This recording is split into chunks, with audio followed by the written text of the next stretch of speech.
I, Barack Hussein Obama, do solemnly swear. I, Barack Hussein Obama, do solemnly swear.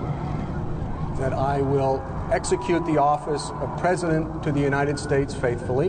That I will execute the office of President of the United States. The office of President of the United States faithfully.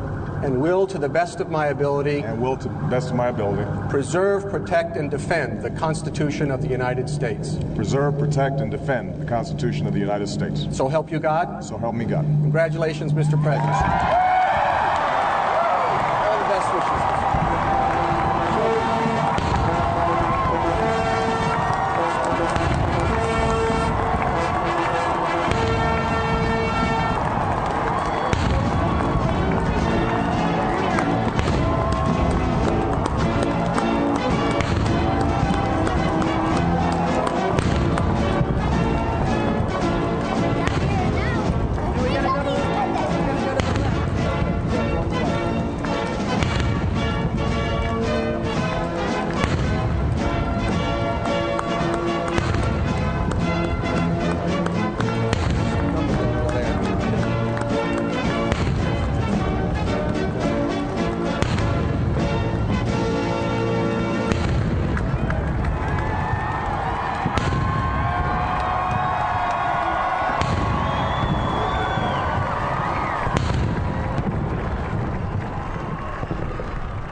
It is my great personal honor to present the 44th President of these United States, Barack Obama.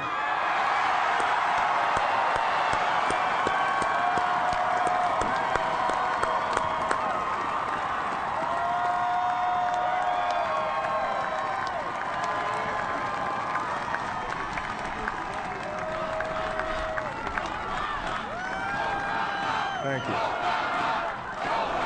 Thank you.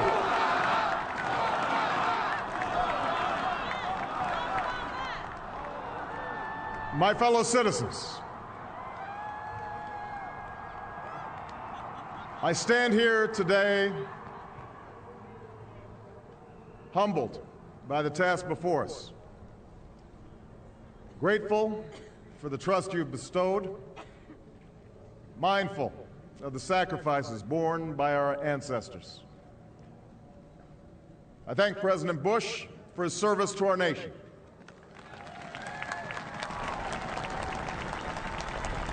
As well as the generosity and cooperation he has shown throughout this transition. 44 Americans have now taken the presidential oath. The words have been spoken during rising tides of prosperity and the still waters of peace. Yet, every so often, the oath is taken amidst gathering clouds and raging storms. At these moments, America has carried on not simply because of the skill or vision of those in high office, but because we, the people, have remained faithful to the ideals of our forebears and true to our founding documents. So it has been, so it must be with this generation of Americans. That we are in the midst of crisis is now well understood. Our nation is at war against a far-reaching network of violence and hatred. Our economy is badly weakened, a consequence of greed and irresponsibility on the part of some, but also our collective failure to make hard choices and prepare the nation for a new age. Homes have been lost, jobs shed, businesses shuttered. Our health care is too costly, our schools fail too many, and each day brings further evidence that the ways we use energy strengthen our adversaries and threaten our planet. These are the indicators of crisis, subject to data and statistics. Less measurable, but no less profound, is a sapping of confidence across our land. A nagging fear that America's decline is inevitable, that the next generation must lower its sights. Today, I say to you that the challenges we face are real. They are serious and they are many. They will not be met easily or in a short span of time. But know this, America, they will be met.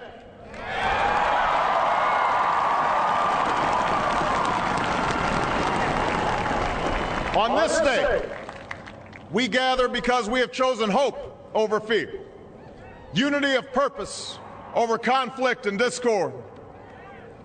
On this day, we come to proclaim an end to the petty grievances and false promises, the recriminations and worn-out dogmas that for far too long have strangled our politics. We remain a young nation, but in the words of Scripture, the time has come to set aside childish things. The time has come to reaffirm our enduring spirit, to choose our better history, to carry forward that precious gift, that noble idea passed on from generation to generation, the God-given promise that all are equal, all are free, and all deserve a chance to pursue their full measure of happiness.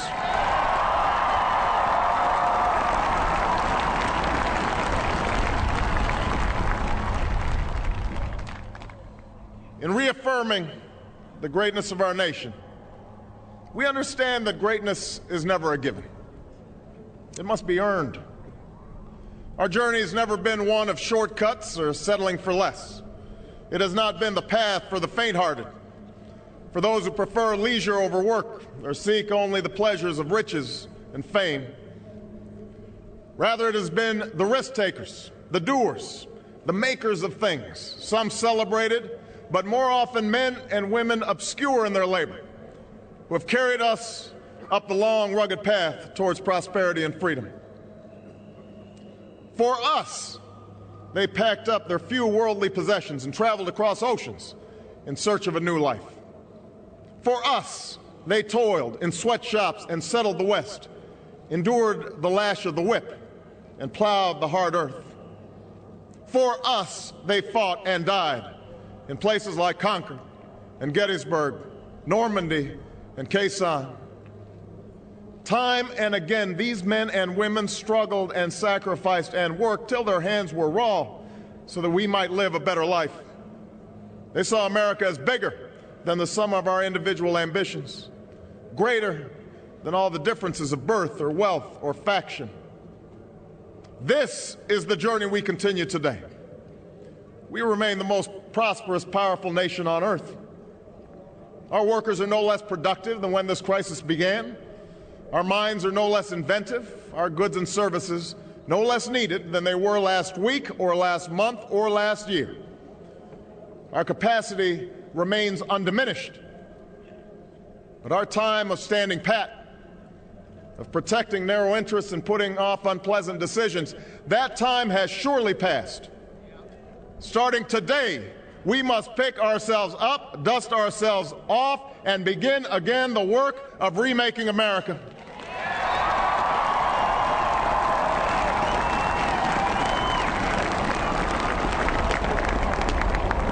For everywhere we look, there is work to be done. The state of our economy calls for action, bold and swift, and we will act, not only to create new jobs, but to lay a new foundation for growth. We will build the roads and bridges, the electric grids and digital lines that feed our commerce and bind us together. We will restore science to its rightful place and wield technology's wonders to raise healthcare's quality and lower its cost. We will harness the sun and the winds and the soil to fuel our cars and run our factories, and we will transform our schools and colleges and universities to meet the demands of a new age. All this we can do. All this we will do. Now, there are some who question the scale of our ambitions, who suggest that our system cannot tolerate too many big plans. Their memories are short, for they have forgotten what this country has already done, what free men and women can achieve when imagination is joined to common purpose and necessity to courage. What the cynics fail to understand is that the ground has shifted beneath them, that the stale political arguments that have consumed us for so long no longer apply. The question we ask today is not whether our government is too big or too small, but whether it works, whether it helps families find jobs at a decent wage, care they can afford, a retirement that is dignified. Where the answer is yes, we intend to move forward. Where the answer is no, programs will end. And those of us who manage the public's dollars will be held to account to spend wisely, reform bad habits, and do our business in the light of day, because only then can we restore the vital trust between a people and their government. Nor is the question before us whether the market is a force for good or ill. Its power to generate wealth and expand freedom is unmatched. But this crisis has reminded us that without a watchful eye, the market can spin out of control. The nation cannot prosper long when it favors only the prosperous. The success of our economy has always depended not just on the size of our gross domestic product, but on the reach of our prosperity, on the ability to extend opportunity to every willing heart, not out of charity, but because it is the surest route to our common good.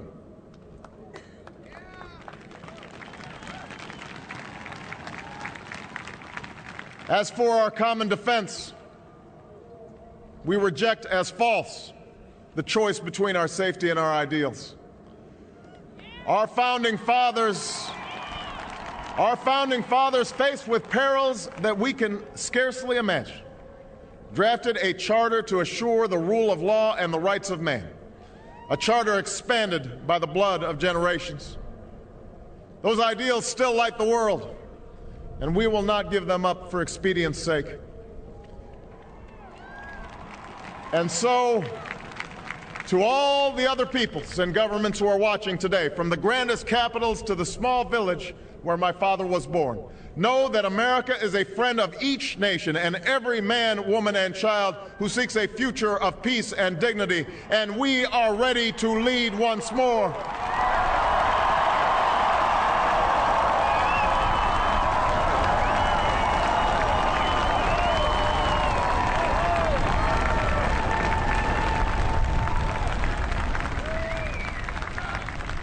Recall that earlier generations faced down fascism and communism not just with missiles and tanks, but with the sturdy alliances and enduring convictions. They understood that our power alone cannot protect us, nor does it entitle us to do as we please.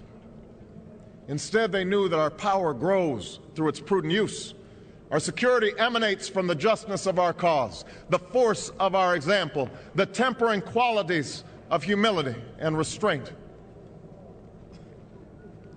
We are the keepers of this legacy. Guided by these principles once more, we can meet those new threats that demand even greater effort, even greater cooperation and understanding between nations. We will begin to responsibly leave Iraq to its people and forge a hard-earned peace in Afghanistan. With old friends and former foes, we will work tirelessly to lessen the nuclear threat and roll back the specter of a warming planet. We will not apologize for our way of life, nor will we waver in its defense. And for those who seek to advance their aims by inducing terror and slaughtering innocents, we say to you now that our spirit is stronger and cannot be broken. You cannot outlast us, and we will defeat you.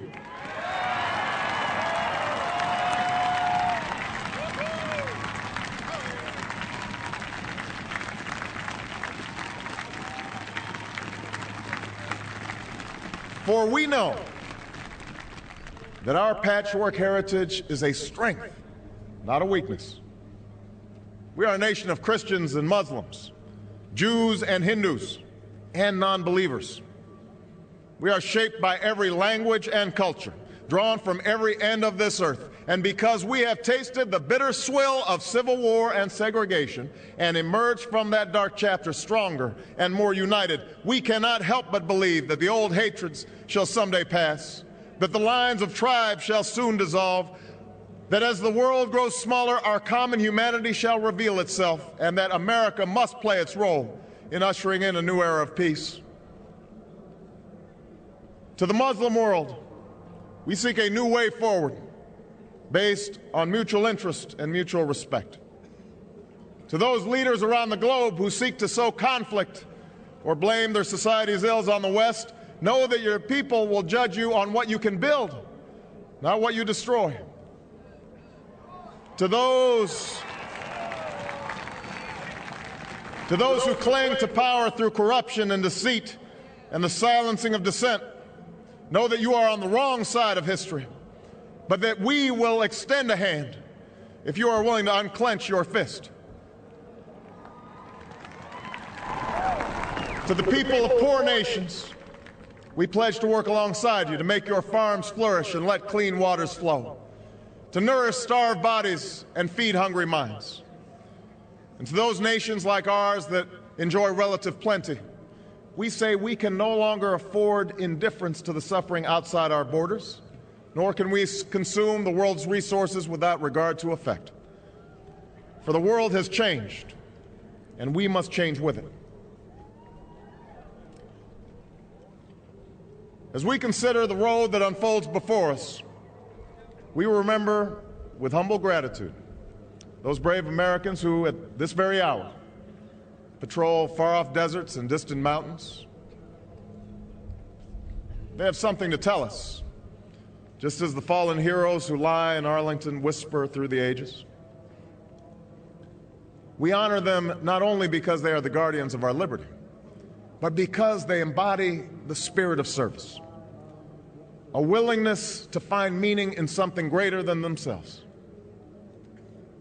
And yet, at this moment, a moment that will define a generation, it is precisely this spirit that must inhabit us all.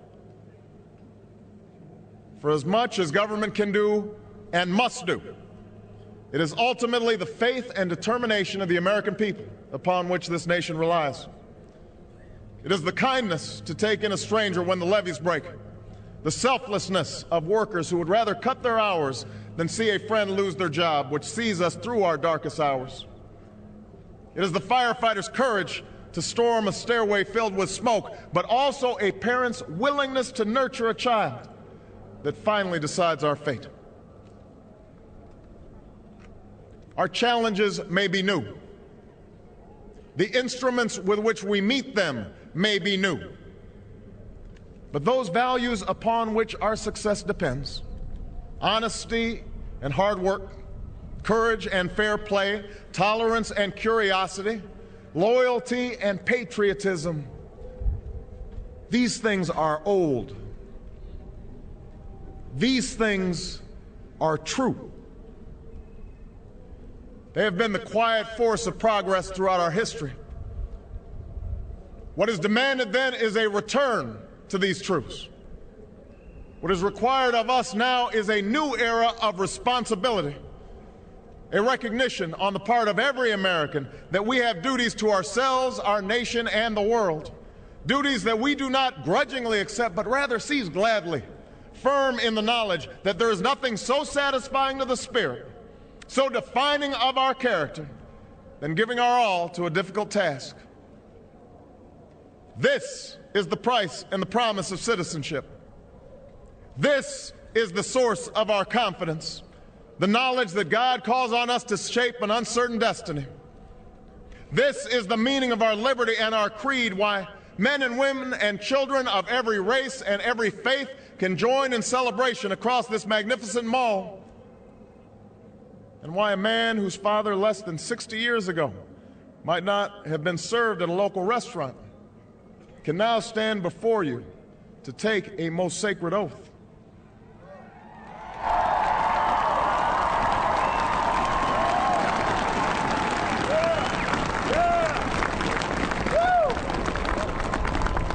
So let us mark this day with remembrance of who we are and how far we have traveled.